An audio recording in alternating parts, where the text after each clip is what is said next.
Harper Audio presents Dr. Atkins' New Diet Revolution by Robert C. Atkins, MD.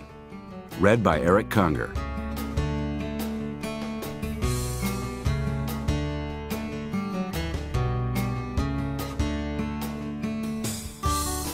The advice offered in this recording, although based on the author's experience with many thousands of patients, is not intended to be a substitute for the advice and counsel of your personal physician. If you are currently taking diuretics, insulin, or oral diabetes medications, consult your physician before starting Atkins. You will need to reduce and then closely monitor your dosage as you lower your blood sugar level. People with severe kidney disease should not do Atkins. The weight loss phases of the Atkins nutritional approach are not appropriate for pregnant women and nursing mothers. Lose weight. Increase energy. Look great. This audio recording will show you how it's done. Not only that, it will show you how to change your life once and for all. You're listening to an audio recording based upon a book that has sold more than 10 million copies since 1992. Probably 2 to 3 times that number of people have followed its teachings. Most of you will have heard people say it's the most effective weight loss plan they've tried. It is. If you're like many people, you've been through the weight loss wars. Name it and you've probably tried it. Whether it's a low-fat diet, a food-combining diet, the grapefruit diet, liquid fasts, and other fad diets, and on and on. You've learned how to count calories, but ultimately with no success. Even if you lost weight, you were often hungry and always felt deprived. Then when you went back to your old way of eating, those pounds crept back, often joined by a few more. If this scenario sounds all too familiar, I have a solution that will help end the game of yo-yo dieting once and for all. Instead, I'll help you adopt a permanent way of eating that lets you lose weight without counting calories, makes you feel and look better, naturally re-energizes you, keeps lost pounds off forever with a new lifetime nutritional approach that includes rich, delicious foods. But in addition to weight loss, there is an even more important benefit. The nutritional approach you'll learn about here is also a revolutionary method for living a long, healthy life. I want my listeners to say, I knew I'd lose weight, but I never realized I would feel so much healthier. The typical modern American diet, or as I sometimes call it, the high-sugar horrors, makes you fat. In the short term, it's also a sure road to daily misery, making you irritable and tired during the day and sleepless at night. In the long term, it leads grimly on toward heart disease, hypertension, diabetes, and a host of other catastrophes. What I'm going to show you is not just a way to lose weight, but a way to eat for the rest of your life so you can be slim and healthy and stay that way. For too many people, the word diet implies not an approach to eating for a lifetime, but a 2 months on, 10 months off weight loss game that they play with themselves, year after year. That is not what this recording is about. I believe this so strongly that from now on I'll speak not of the Atkins diet, but of the Atkins nutritional approach, or doing Atkins, or even just Atkins. It's a shorthand that others have been using, so I'm going to start using it too. The Atkins nutritional approach will make you healthy because it's different from the typical American way of eating. Simply put, you avoid all the negative consequences of too much insulin release in your body, which can be attributed to too much carbohydrate intake.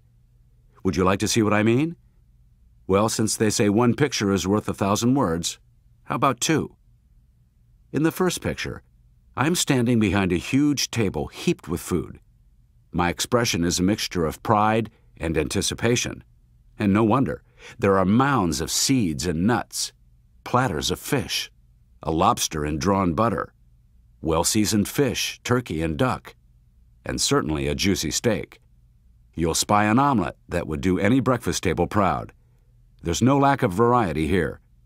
I see vegetables in abundance, fresh green salads drenched in healthy olive oil-based dressing overflowing their bowls. And peeking out through the foliage, blueberries, strawberries, and raspberries topped with whipped cream. There's a variety of cheeses. And since this is a picture of the food you'll be eating after you've lost your extra pounds and have reached the lifetime maintenance phase of Atkins, you will also notice a glass of wine, pan-fried sweet potatoes, a platter of melon, and slices of peaches and plums. Finally, developments in creating controlled carbohydrate substitute ingredients make it possible to also place a pleasing array of controlled carb bread, cheesecake, ice cream, and cookies on the groaning table. It's a mouth-watering spread, and I'm hovering over it with a hungry eye. To my mind, the food I've just envisioned is quite luxurious. If you believe that weight loss requires self-deprivation, I'm going to insist on teaching you otherwise. I equate healthy eating with gastronomic pleasure, and soon you will too. My second picture is of you. I'm very hopeful that it resembles the future you. The you in this picture I'm conjuring up is finally the weight you've always had as your goal, or fairly close. You feel great, full of energy. Your skin is glowing with health. If you've been exercising, your toned muscles show it. The you in this picture isn't worried about weight loss anymore. You no longer need to spend your time planning the stages of a new diet, constantly concerned about your eating, feeling guilty when you break promises you've made to yourself. After all, you've found a nutritional approach that will last you for a healthy and vigorous lifetime, and it's become so natural you hardly have to think about it anymore. It's second nature. This is an obvious win-win situation. It offers you the pleasure of eating and the promise of being healthier than before. The major reason for turning it down would be skepticism. How could anything be so perfect, you might ask? If that's it, here's my answer. Listen to this recording. When it's all boiled down, what I'm going to show you in New Diet Revolution is how to eat what's in the first picture and look just like the second. Delicious eating and lifetime health. Not a bad bargain. I don't make such promises lightly, and if I have to boast to get your attention, then here goes. Atkins is the most successful weight loss and weight maintenance program of the last quarter of the 20th century. The fact is, by methods you're about to learn, it works an astonishing proportion of the time for the vast majority of men and women. Atkins works because it targets our stored body fat. The fat is not there just to make us overweight, but is our body's backup system for fuel to generate energy. If we take it out of the backup position and convert our body to using it as a primary fuel source, the result is an extremely efficient weight loss and weight maintenance program. This switch occurs when only an insignificant amount of carbohydrates, our body's primary fuel, is available. And it's an easy switch to control, because very little glycogen, made from carbohydrate, is stored in our bodies. If we eat fewer carbs, we almost immediately trip the switch. The Atkins nutritional approach can positively impact the lives of people facing the risk factors associated with diabetes, heart disease, and hypertension. It can also alleviate gastrointestinal problems and certain allergies, chronic pain, and immune system weaknesses.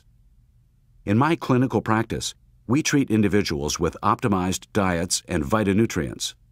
Only a small percentage of patients come to us with weight problems alone. Usually, nutritional solutions make the difference that medication alone cannot accomplish. There is a close relationship between the first boast and the second. Making proper nutritional choices is the largest single component of retaining or restoring good health. My goal is to make you become a healthy and happy person and to show you how to stay that way. I will certainly also show you how to lose weight and keep it off forever. Have you bought into the idea that to lose weight and feel good, you have to adopt a low-fat diet? If so, the principles and approach I'm about to outline for you might just seem counterintuitive. They certainly do to those who criticize them.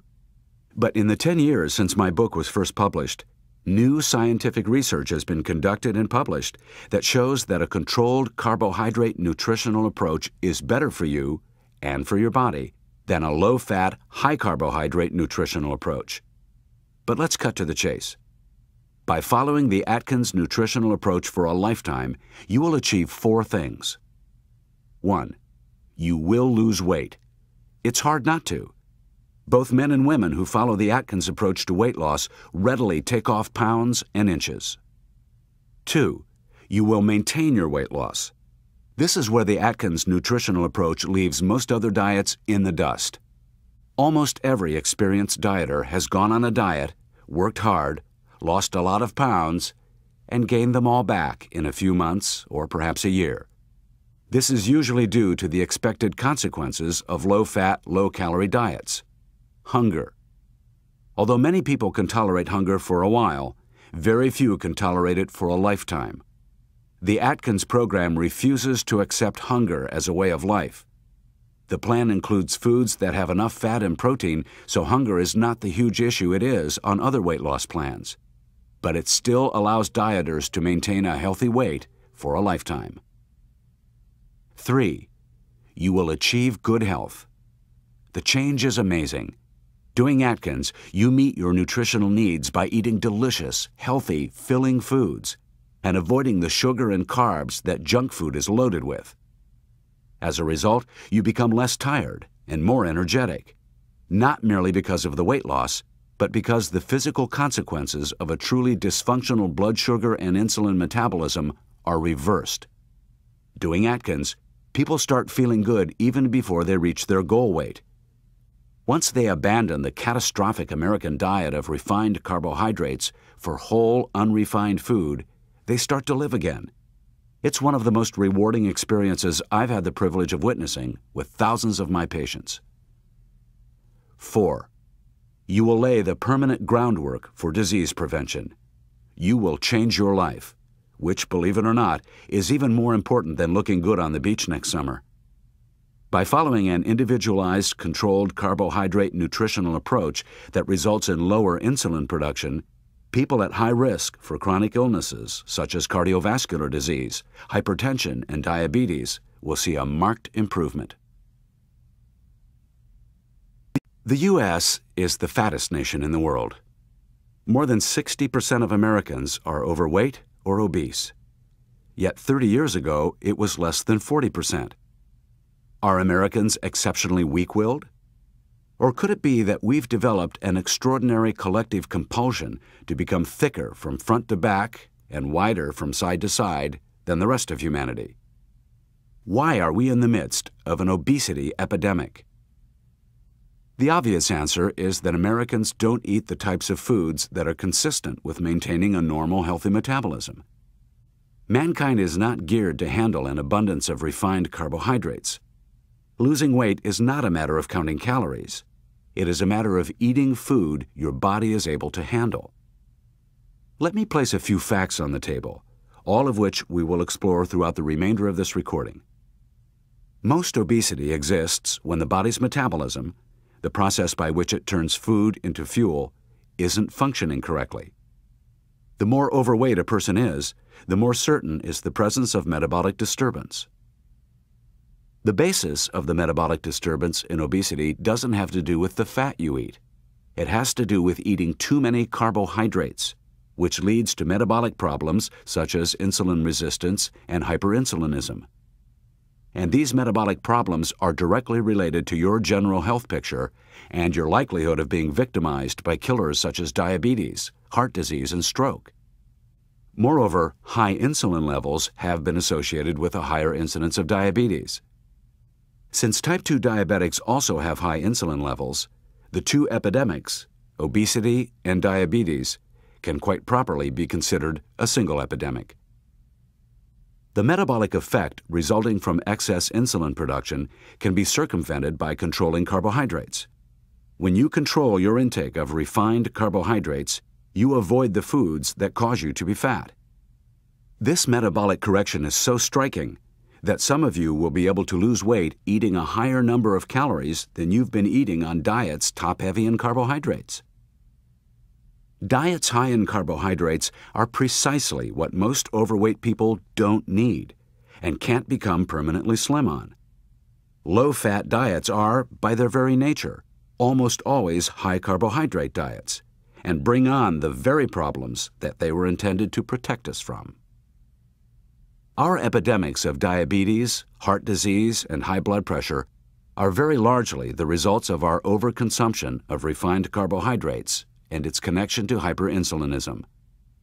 The Atkins nutritional approach can and has corrected these serious risk factors associated with obesity.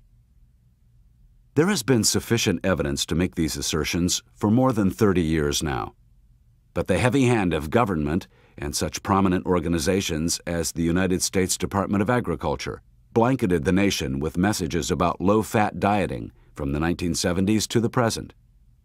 In fact, U.S. government statistics for this time period clearly demonstrate that along with the dramatic decrease in dietary fat intake, from 40% to 33% of our caloric intake, there was also a dramatic increase in the intake of refined carbohydrates, not only sugar, but white flour. There is no doubt in my mind that this increase in refined carbohydrates has been spurred by the media attention given to the food guide pyramid created by the U.S. Department of Agriculture, which made 6 to 11 daily servings of these wheat derivatives the basis of the pyramid. I believe that the food guide pyramid's recommendations have directly contributed to the twin epidemics of obesity and diabetes we now face in this country. There are many examples in history of things we thought were true that we eventually realized were wrong. Remember, we were once sure the earth was flat. But we learn, make progress, and can correct our missteps. Only during the last few years has a significant percentage of Americans begun to question what we've been taught about how to eat. And in just the last year or two, the news media has finally begun reporting the range of scientific studies showing that low-fat, high-carbohydrate diets lead to high levels of insulin and to the #1 risk factor for heart disease, high triglycerides. These studies also reveal that controlled carbohydrate diets reverse these problems in a very large percentage of the population. If you've been overweight for very long, it's almost certain you have a blood sugar or a metabolic disorder. This means that refined carbohydrates, which include sugars, white flour products, and junk foods that are such a whopping proportion of the American diet, are slow poison to you. Those foods are bad for your health, bad for your energy level, bad for your mental state, bad for your figure, bad for your career prospects, bad for your sex life, bad for your digestion, bad for your blood chemistry, bad for your heart. What I'm saying is that they're bad. I believe that most of the overweight people in the world are carbohydrate sensitive. Often they're true carbohydrate addicts. They need a metabolic controlled carbohydrate solution, not a low-fat one. Today there is an ever-increasing number of medical practitioners who recognize the health benefits of controlled carbohydrate nutrition. But I am not satisfied, and neither should you be, with those practitioners who fail to see that the truly deadly component of American eating is the junk food culture in which we're all brought up. All this discussion about insulin levels, blood sugar, and metabolism may seem complicated to you right now. Later in this recording, I'll tell you everything you need to know. You'll begin to understand why the Atkins nutritional approach produces healthy weight loss. Before we go there, though, let me review what you will gain by listening to this entire recording. On most diets, you'll be hungry a fair percentage of the time. This program includes foods that leave you feeling much more full and satisfied. On most diets, you'll be counting calories. When you do Atkins, there's no need for that. On most diets, you'll never stop eating addictive high-carbohydrate foods. When you do Atkins, you'll quickly learn how to overcome your addictions. On most diets, you won't learn how to make a gradual transition to a lifetime maintenance plan. After listening to this recording, you'll learn how to develop a healthy way to eat that will feel comfortable and natural enough to adopt for good. You know what I'm going to remind you of next. The Atkins nutritional approach is not a diet. In the limiting sense of a weight loss program that you go on and off, it doesn't deserve to be called a diet at all. It's a way of eating for the rest of your healthy life. There are a few principles I need you to understand in order to put Atkins into action. Let's start with a couple of definitions. First, a calorie is simply a unit of energy. precisely the amount of heat needed to raise 1 gram of water 1 degree Celsius at sea level. Second, metabolism is the sum of the physical and chemical processes by which food is transformed into energy. Now let's move on to some concepts and misconceptions. You may assume that excess calories cause weight gain. It is true that gaining weight results from taking in more calories than you expend. But excess calories certainly cause you to pile on the pounds, and this is a gigantic but, only when you are eating a lot of carbohydrate along with fat. So it's time to abandon the assumption that the only way to lose weight is to strictly control your intake of calories. Many people think that only one thing matters: how many calories you take in and use up. It's not that simple. When you follow a controlled carbohydrate approach, you get what I call a metabolic advantage. When you control carbohydrate consumption sufficiently, your body will switch from burning glucose derived from carbohydrate to burning primarily fat for energy. This means you could eat, say, 2,000 calories and still begin losing pounds and inches. In contrast, if you were consuming 2,000 calories on a low-fat diet, you might not lose weight, and you might actually gain weight. The metabolic advantage is that burning fat takes more energy, so you expend more calories. And if you eat fewer calories, as many Atkins people do because their appetite is usually diminished, you'll likely lose weight even faster. So it's not that calories don't count, it's just that you will burn more of them with less hunger when your body is operating on a fat-based metabolism. When I published the first edition of my book 10 years ago, that claim was quite controversial.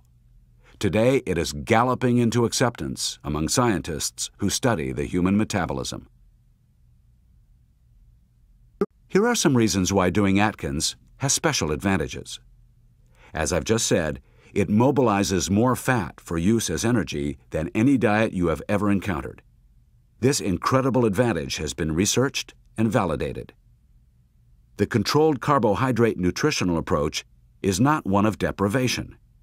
Sheer hunger is the main reason for the failure of most weight loss efforts.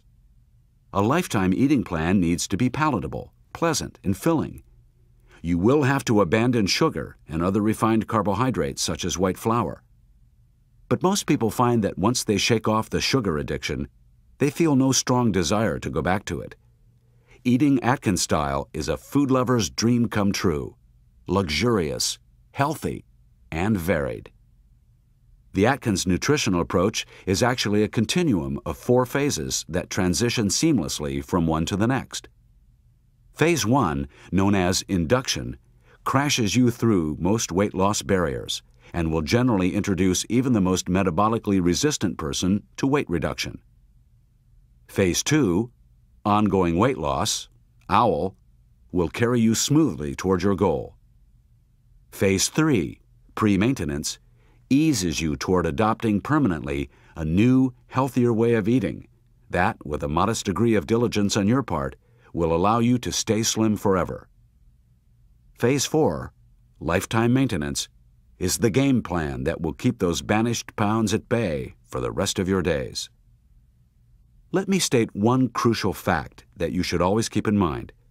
For people who comply with all 4 phases of Atkins, failure to maintain weight loss is very rare. Not only does Atkins not deprive you of the pleasure of eating, it energizes you and makes you feel just plain good. And those 2 things are definitely factors in keeping the weight off, because few people are willing to go back to feeling lousy once they've experienced the joys of feeling good. As a matter of fact, for about half the patients I see, the most compelling reason they continue to do Atkins is that they feel noticeably worse if they stop the program. Plus, when you're full of energy, you're more inclined to exercise, enhancing weight loss and replacing fat tissue with muscle, which will also help you cut inches from your measurements. People will see the change in you, enhancing your sense of accomplishment and self-respect. What's wrong with carbohydrates? If you mean what's wrong with a spear of broccoli or a bunch of spinach, the answer is nothing. They're magnificent foods. When I speak negatively of carbohydrates, I'm referring to the unhealthy ones, those lurking in the sugar bowl and the bin of white flour, along with milk, white rice, and processed and refined foods of all kinds. I also must include concentrates, such as fruit juices. During the weight loss phase of Atkins, even your intake of potentially healthy carbohydrates, such as fruits and whole grains, must be controlled. Once you've bid adieu to your extra pounds, you can return to fruits and some starches to the degree that they won't upset your metabolism and reactivate the cravings that result in weight gain.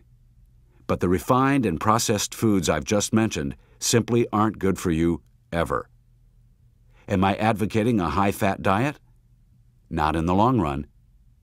As you increase the percentage of carbohydrates while advancing through the different phases of Atkins, the percentage and actual amount of fat you consume will diminish. However, as long as you are at the lower end of carbohydrate consumption, higher fat consumption poses no threat to your health. Let me give you a short history lesson. Eating meat, fish, and fowl isn't a health hardship. It's what humans have eaten for millions of years. People ate much the same way in the 19th century. They were beef and pork eaters, and their use of butter and eggs was unrestricted. In fact, the two most widely consumed fats of all were lard and beef tallow.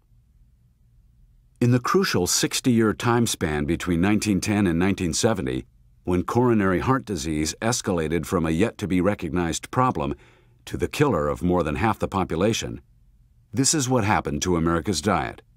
The intake of animal fat and butter actually dropped a little, while the intake of cholesterol was not changed.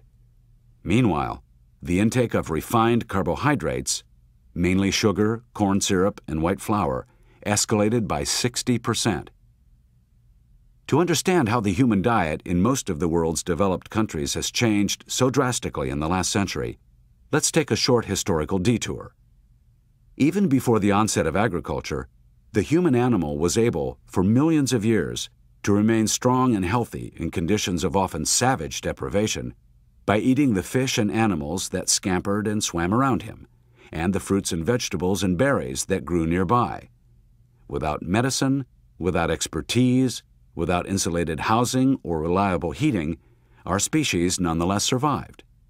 The fact that the dietary side of our primitive lifestyle was enormously healthy undoubtedly helped us. So what has caused the avalanche of degenerative diseases that now threaten the health of our species? 200 years ago, the average person ate less than 10 pounds of sugar a year, and white flour was used much less commonly. About 110 years ago, the lid blew off the sugar canister. In the 1890s, the craze for cola beverages swept the nation, which means that when we were thirsty and craved water, we got sugar as well. To make matters worse, the mills that could refine wheat into white, nutritionally barren flour were developed in the same decade. That was bad enough, but what's worse, once that flour met up with sweetness and saltiness, the junk food industry was off and running. The net result was that sugar intake, which had averaged 12 pounds a year per person in 1828, was nearly 10 times that in 1928. Remember, too, that if you don't take your sugar straight, you'll find it already sprinkled into 1,000 different foods and beverages before they come to your table. There are marked similarities in the diet eaten in all the world's developed countries, so for now, I'll just mention some statistics for the United States. Once you understand what healthy eating can be like, you'll find them as bizarre and shocking as I do. The latest Department of Agriculture statistics show that the average American consumed 124 pounds of caloric sweeteners, principally refined sugar and high fructose corn syrup, in 1975. By 1999, it had risen to 158 pounds. This translates into an average of nearly 750 calories from sugar a day, which means, by conservative reckoning, over 1/3 of all the calories an adult puts into his or her body each day comes from nutritionally empty and metabolically harmful caloric sweeteners. Those figures represent 190 grams of sugar and corn syrup a day. Compare that with the 300 grams of carbohydrate the government expects us to consume each day. And we see that sugar now comprises over 60% of the carbohydrate total. Sugar has no nutritional value and is directly harmful to your health. Despite vociferous attempts to defend it, there are studies that clearly show how harmful, and even deadly in the case of diabetics, its effects can be. I won't go into hyperinsulinism now, but I'll discuss it later. For now, simply remember this. Diets high in sugar and other refined carbohydrates radically increase the body's production of insulin, and insulin is the best single index of adiposity. That final word is medical jargon for fat. Sugar, you see, activates certain metabolic processes that are both harmful to your health and folly for your waistline. Sugar is a metabolic poison. You could, of course, ignore this fact and attempt to control your weight by calorie counting and deprivation. That is, you could direct yourself to the quantity instead of the quality of your diet. That's pretty much what conventional diets advise. However, the likelihood that you'll permanently lose weight by controlling your caloric intake is almost nil. The whole problem of sugar was compounded by the low-fat messages we were wrongly bombarded with during the 1980s and 1990s. To make a low-fat product taste good, manufacturers add lots of sugar. Now, in the United States, the aisles in the supermarket are crammed with low-fat or diet cookies and crackers, ice cream, frozen cakes and pies, soft drinks, and white bread filled with sugar.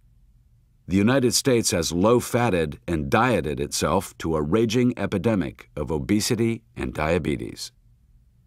This is not real food. It's invented, fake food. It's filled with sugar and highly refined carbohydrates and with chemically altered trans fats. They're listed as hydrogenated or partially hydrogenated oil on food labels, not to mention plenty of other chemical additives. For thousands of years, human beings were in luck. None of this food existed. Now we're stuck with it. Because it's incredibly profitable, it's also widely distributed. But there isn't a person on this planet who should be eating it. What are we to do? If you want to be slim and vigorous, you can't eat as I've described.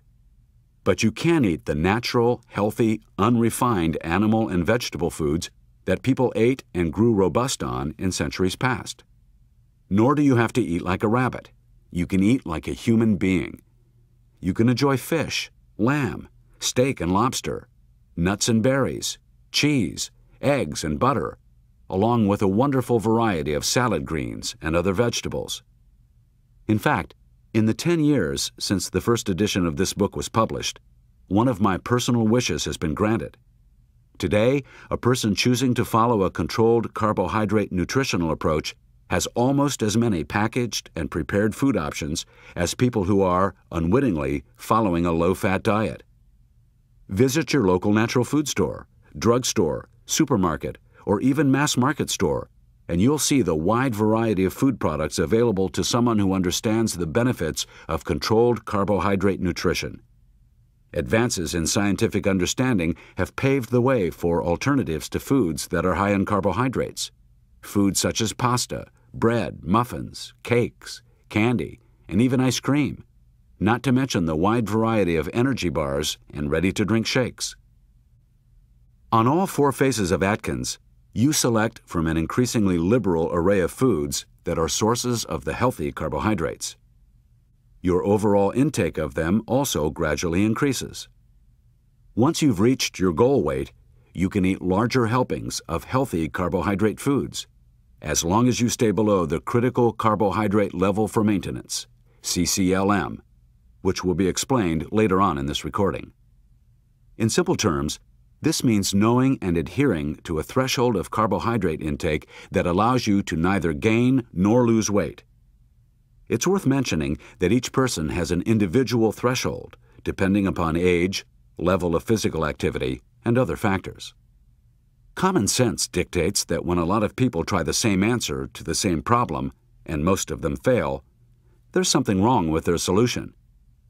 You may have tried a low-fat diet. I'm sure you've seen other people try one.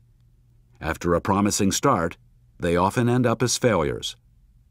Only people with remarkable self-discipline, or those who really don't get pleasure from eating, are likely to succeed on low-fat diets. Atkins represents a completely different way. When you do Atkins, you eliminate virtually all refined sugar and flour and processed foods. Instead, you're in an alliance with Mother Nature, who really did provide for us very well. You bought this recording to lose weight, and I'm going to have to make you healthier too. When doing Atkins, you couldn't separate those results even if you wanted to. Whether you're an old hand at the weight loss game, or have, at the very least, been on a diet before, the following scenario may sound all too familiar. Determined to succeed, you vowed to go about slimming down the right way. You stopped eating red meat, cooked egg white-only omelets with no shortening in a Teflon pan, removed the skin from chicken, ate your baked potato without butter or sour cream, and consumed lots of pasta. Frozen yogurt, fruit, and sherbet served as dessert. Your breakfast consisted of oatmeal and skim milk, or else granola and a banana. A typical lunch was white meat turkey on a roll and a generous salad. Hold the dressing. And you stuck with your low-fat regimen.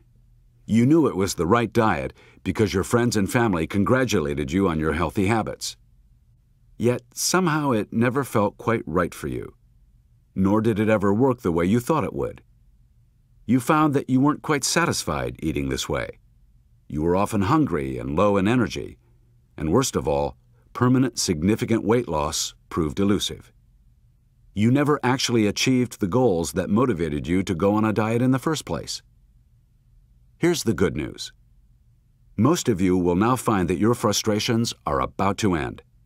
I have helped tens of thousands of people who have come to me needing to lose weight and improve their health. And I promise I will help you too. Diets come and go, but what people hope to get from them remains fairly constant. What would you like from a weight loss program?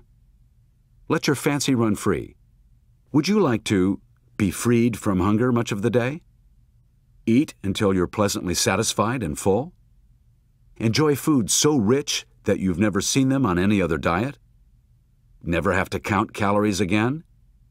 Feel better than you have in years? Do you believe that a man can go from gaining a ½ pound a week to losing 3.9 pounds a week without significantly altering the number of calories he consumes? Let me introduce you to Harry Kronberg. I want you to pay close attention to his story and try not to give way to disbelief, because these results are real. Harry Kronberg, the 39-year-old manager of a lumber yard, came to me with a heart arrhythmia and a desperate weight problem. He had been chubby even as a child, but now things were out of hand. A few years before, he had gone to a low-fat diet center and had managed to drop from 245 to 185 pounds. Sounds good? But before long, Harry had gained it all back with an added dividend of another 35 pounds. That's right. When Harry came to see me, he tipped the scales at 280 on a 5'6.5" frame.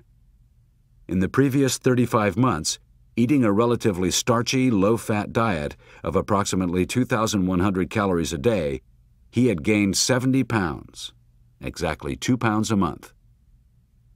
Harry started Atkins, radically restricting his intake of carbohydrates while eating freely of meat, fish, fowl, and eggs. Harry was told he could eat as much as he needed to feel satisfied. The calorie count was strikingly similar to what he had been eating on his previous diet. 3 months into his new regimen, he had lost 50.5 pounds, almost 4 pounds a week, and then continued to lose at a steady 3 pounds weekly. His heart symptoms vanished. His total cholesterol level dropped from a mid-range of 207 to a dramatically lower 134, and his triglycerides went from 134 to 31. I'm going to talk to you about the hormone whose name you've heard many times, insulin. Some of the content of this portion of the recording is fairly complex, but I think you ought to listen to it carefully. For many of you, the answers to your battle with the bulge and concerns about long-term health issues are here. Almost everyone knows that insulin is given to people with a certain kind of diabetes to help control their blood sugar levels when their own supplies become depleted or insufficient. Insulin is one of the most powerful and efficient substances that the body uses to control the use, distribution, and storage of energy. At its most basic, insulin is the control hormone for glucose, a basic form of sugar. So listen up. Your body is an energy machine, never resting, always metabolically active, and it powers its operations mainly through the use of glucose in the blood, which is why glucose is interchangeably called blood sugar. The body must maintain a certain level of glucose in the blood at all times. So when there is no carbohydrate food source to make glucose, the liver will actually convert protein to glucose. Remarkably, even on a prolonged total fast, a healthy body can maintain its glucose level within a rather narrow normal range. As a general rule, of course, the body obtains its principal supply of fuel from food. What happens to a meal? You sit down at the table and consume a three-course dinner. Somewhere between chewing and excreting, your body absorbs certain substances from your food, mostly across the surface of your small intestine. From the carbohydrate you eat, your body will absorb sugars, all of which are, or quickly and easily become, glucose. From fat, it absorbs glycerol and fatty acids. And from protein, it absorbs amino acids, the building blocks of all cells. Obviously, if you eat a lot of carbohydrate, you'll end up with a lot of glucose in your blood. Sounds good, doesn't it? All that energy coursing through your system. Eat sugar, starches, and fruits, and you're going to get those blood sugar levels up fast, aren't you? If you love candy bars, perhaps you're saying, "That's great. The more I eat, the more energy I'll have." Alas, a bad mistake. You see, the human body evolved, and primitive humans thrived as hunter-gatherers who subsisted primarily on meat, fish, vegetables, fruit, whole grains and seeds, and nuts. Candy bars were few and far between. The human body is used to dealing with unrefined foods as they occur in nature. Consequently, your body's capacity to deal with an excess of processed foods is pretty poor, which is why our 21st century way of eating so often gets us into trouble. If you don't understand this yet, let's look at what insulin and the other energy-controlling hormones do when you eat. Consuming carbohydrates impacts your blood sugar levels. The amount of carbs and the type will determine how your blood sugar responds. For example, a food full of refined sugar and white flour, such as a jelly donut, will raise blood sugar much more dramatically than does a salad. To be useful to your body, blood sugar has to be transported to your cells. Think of insulin as the barge that transports glucose from your blood to your cells. Once it reaches the cells, three things can happen to that glucose. It can be mobilized for immediate energy, it can be converted into glycogen for later use as a source of energy, or it can be stored as fat. Let's delve in a little deeper. Insulin is manufactured in a part of your pancreas. As the sugar level in your blood goes up, the pancreas releases insulin to move the sugar out of the blood. It then transports the blood sugar to your body's cells for their energy needs. But, as we previously mentioned, when these needs are met, the liver converts excess glucose into glycogen, which is stored in the liver and muscles, where it is readily available for energy use. Once all the glycogen storage areas are filled, the body has to do something with the excess glucose. And here is the big revelation. The liver converts the remaining glucose to fat, which becomes the storage tanks of fat on your belly, thighs, buttocks, and elsewhere. That's why insulin is called the fat-producing hormone. Since fat is much more efficient and has more capacity to store energy than glucose, we can store a lot more fat in our bodies than glucose. That, my friends, results in obesity. And by the way, the main chemical constituent of all this fat is triglyceride, the very same triglyceride that in your blood can be a risk factor for heart disease and stroke. Insulin is a pretty efficient worker. If it were not, your cells could not get enough glucose, their basic fuel, and blood glucose levels would rise while the cells searched for other fuels. First, for protein in your muscles and organs, and then for fat in your fat stores. That's why people with poorly controlled insulin-deficient diabetes can lose weight when no insulin is present. And that's why a person on a low-calorie diet may lose lean body mass. This shouldn't happen on Atkins, where sufficient calories and protein are consumed to meet the body's energy needs. On the other hand, excessive carbohydrate intake results in high amounts of blood sugar and may, in turn, overstimulate insulin production. When this happens, it causes a drop in blood sugar, robbing the body of energy for the cells. The result of the process is destabilized blood sugar levels, quite possibly causing fatigue, brain fog, shakiness, and headaches.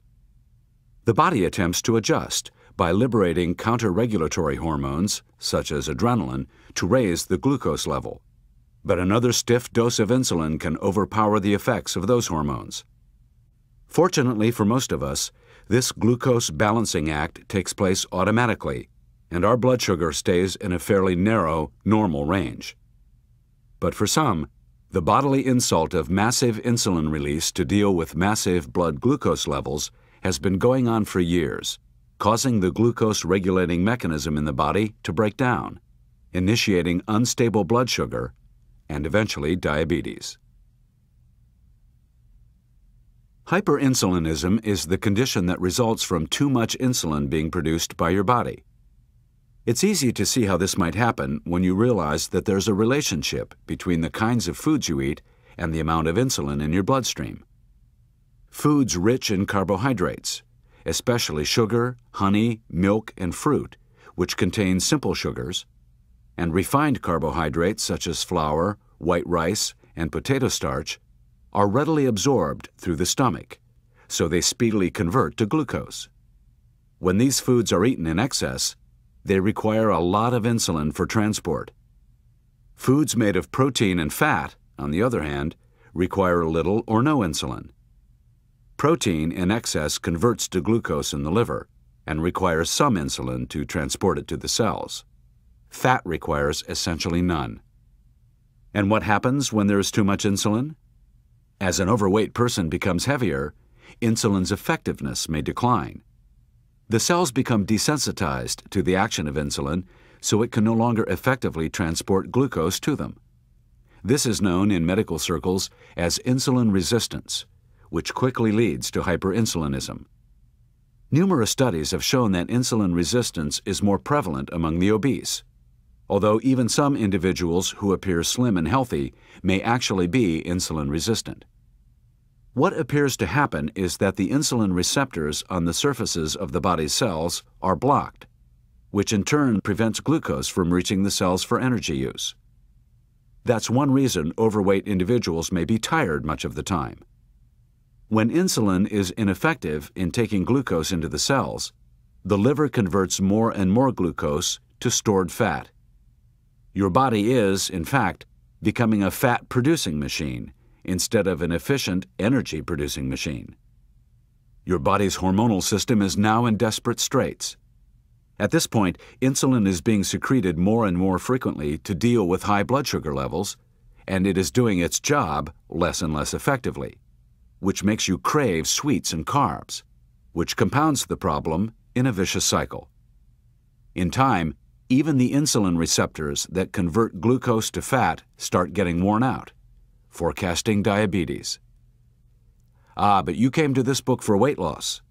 All right, let's make crystal clear the connection between high insulin levels and excess weight. I'm about to recount a horror story that might be headlined, "Innocent human is turned upon by own hormones." But we did it to ourselves, you know. Remember, no culture in world history has ever consumed even a fraction of the sugar we 21st century Westerners do. Perhaps you've been overweight for a long time.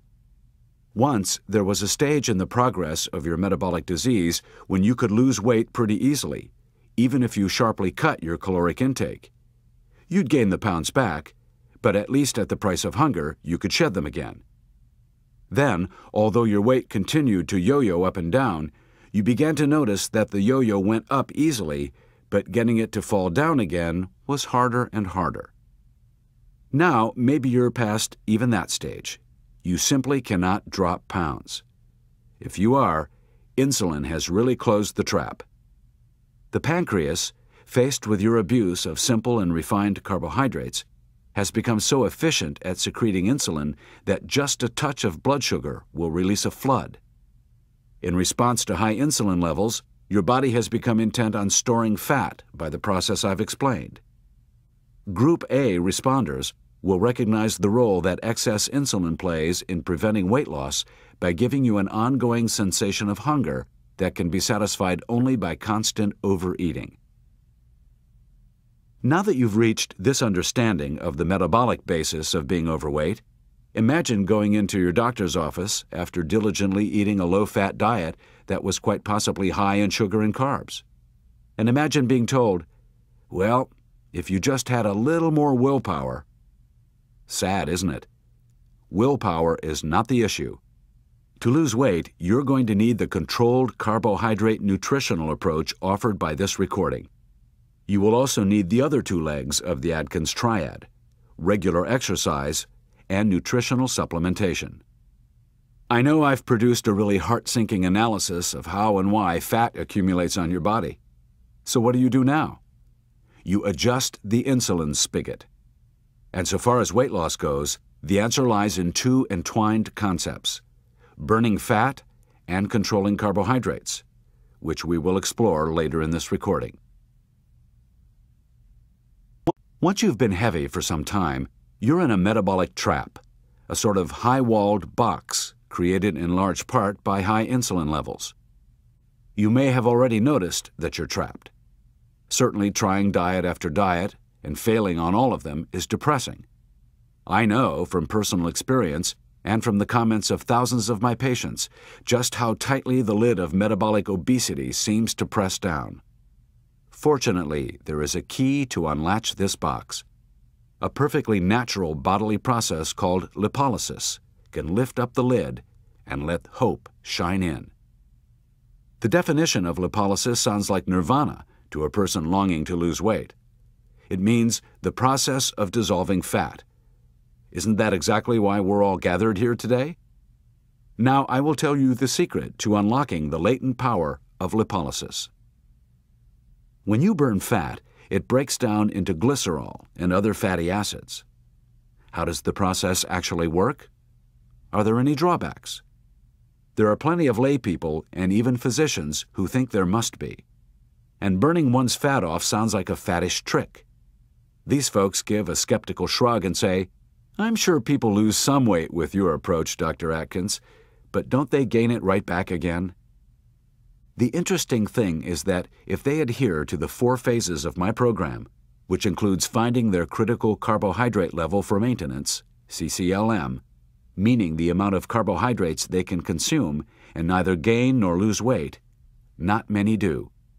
The phase known as lifetime maintenance, though more indulgent, evolves naturally from the 3 weight loss phases, thereby gradually teaching Atkins followers a permanent way of eating that still moderates carbohydrate intake to the degree that is necessary for each individual.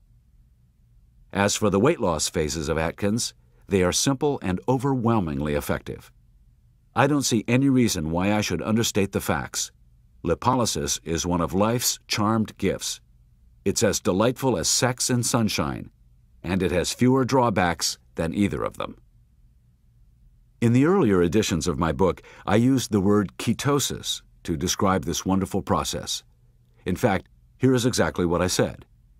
The term ketosis, when it applies to the benign, diet-induced type we're talking about, is really a shortening of the term ketosis lipolysis, which is enough of a tongue twister that you can see why it is commonly referred to only by the name ketosis.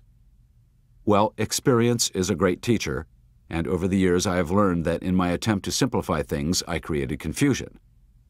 Let me explain. The Atkins nutritional approach stimulates the process of lipolysis, a state I hope you are always in, burning your fat for energy. A secondary process of lipolysis is ketosis. Ketosis occurs when you are taking in a low level of carbohydrates from the food you eat, as you will during the induction phase of Atkins. Lipolysis results in the creation of ketones, that's ketosis, a perfectly normal and natural function of the body. In the minds of lay people, and even some ill-informed doctors, ketosis is often confused with diabetic ketoacidosis. The latter is the consequence of insulin-deficient subjects having out-of-control blood sugar levels, a condition that can occur as well in alcoholics and people in a state of extreme starvation. Ketosis and ketoacidosis may sound vaguely alike, but the two conditions are virtually polar opposites. They can always be distinguished from each other by the fact that the diabetic in ketoacidosis has been consuming excessive carbohydrates and has high blood sugar, in sharp contrast to the fortunate person doing Atkins. To avoid any further confusion, I will use the term lipolysis throughout this portion of the recording to describe the process of burning fat for energy. Many controlled carbohydrate regimens have been proposed over the years. They work with some degree of effectiveness for some people. However, many of them do not bring carbohydrate intake down to a level that will permit lipolysis. For people who are metabolically obese and have great difficulty losing, that is a grave weakness. Atkins, on the other hand, starts off at 20 grams of carbohydrates. Each individual then proceeds at his or her own rate, gradually adding back both the amount and the variety of carbohydrate foods. We'll get into the specifics of how you calculate grams of carbohydrate and which carbs you will and will not be eating later. For now, let me assure you that my state-of-the-art weight loss program is the safest, healthiest, most luxurious way to become and stay slim for the remainder of your life. How does lipolysis work? Lipolysis simply means that you're burning your fat stores and using them as the source of fuel they were meant to be. The byproducts of burning fat are ketones. When your body releases ketones, which it will do in your breath and your urine, it is chemical proof that you're consuming your own stored fat. Once more, for emphasis, when a person on a safe, controlled carbohydrate plan such as mine is releasing ketones, he or she is in the fat-dissolving state of lipolysis. This process is simply the most efficient path ever devised for getting you slim. And the more ketones you release, the more fat you have dissolved. Lipolysis is the biochemical method of weight loss, the alternative to using glucose for fuel, the very process that has made you heavy. Lipolysis can be your life raft, giving you both slimness and health, and distancing you from the obese person's perils of diabetes, heart disease, and stroke. Most of all, of course, it is the key to achieving your goal, to use up the fat stored in your body. The phenomenon of lipolysis, or fat burning being the major alternative fuel system, has been so well researched that it is simply not disputed in academic circles. It is scientific fact. I'd like to distinguish between lipolysis and glucosis. Many scientists are of the opinion that you need glucose for fuel. That statement is only partially true. Ketones provide the exception. They are derived from fat when lipolysis is occurring, and are the other source of fuel that energizes our cells and powers our brain and other vital organs. Ketones fuel the body in lipolysis just as glucose fuels the body in glucosis, my term for a carbohydrate metabolism. Glucose and ketones are the only two fuels that come from food. Alcohol is a third fuel. I find that people understand the concept better when I tell them, if you're not in lipolysis, you're in glucosis. The two fuel sources are your body's alternative, completely parallel options for energy metabolism. Most obese people become so adept at releasing insulin that their blood is never really free of it, and they're never able to use up their fat stores. By primarily burning fat instead of carbohydrates, lipolysis breaks the cycle of excess insulin and resultant stored fat. So by following a fat-containing, controlled carbohydrate regimen, you bypass the process of converting large amounts of carbohydrate into glucose. When your carbohydrate intake drops low enough to induce fat burning, abnormal insulin levels return to normal, perhaps for the first time in years or decades. One of the most attractive features of Atkins is that lipolysis and the resulting production of ketones, if you have triggered the secondary process of ketosis, helps suppress your appetite. Frankly, it first attracted me because back in the 1960s, when I was a young doctor with an ever-increasing paunch, I wanted to slim down. But I knew very well that I couldn't stand being hungry for very long. I had too big an appetite and too little willpower, two facts that haven't changed much. When I realized that the body could satisfy its hunger by burning its own fat as fuel, I thought I saw an escape hatch. After the first 48 hours, the body suppresses hunger and appetite diminishes. Another benefit of lipolysis and the resulting state of ketosis, if your carbohydrate level is low enough, is that it has certain metabolic similarities to fasting. But there is a significant difference from fasting. A prolonged fast can be dangerous and has one severe metabolic disadvantage. The body burns not only fat for energy, it also burns protein. This means that it burns off some of the body's lean muscle tissue, which is clearly not desirable. Investigation has shown that on an eating plan where you are in lipolysis and the carbohydrate intake is low enough to result in ketosis, virtually no lean tissue is lost, only fatty tissue. And that's why, for extremely overweight individuals, it is possible to be in lipolysis and at the carbohydrate level that creates ketosis for 6 months to a year and confidently know that they will suffer no ill effects of any kind. These enlightened, and soon-to-be lightened people, are able to consume their own fat for energy and feel good while they're doing it. The beauty of lipolysis is that it bypasses the agony of low-calorie dieting. People who've been burdened with excess pounds for a long time or who've tried weight loss programs often find it very nearly impossible to drop many pounds unless they're in lipolysis. I've treated people who, even on 700 or 800 balanced calories a day, couldn't lose weight. That's less than half the normal caloric intake of an average woman. And yet these pounds finally peeled off when these folks began to do Atkins, even though their meal plans were comprised of foods totaling even more calories. When I make this claim, that you can lose more weight on a higher number of calories, I seem to be breaking the law, one of the hallowed laws. A calorie is a calorie is a calorie, and anyone who claims otherwise is a heretic. If you've counted calories for so long that you could do it in your sleep, you'll be overjoyed to know that lipolysis allows you to take in more calories and still lose more weight as compared with low-fat, calorie-restricted diets.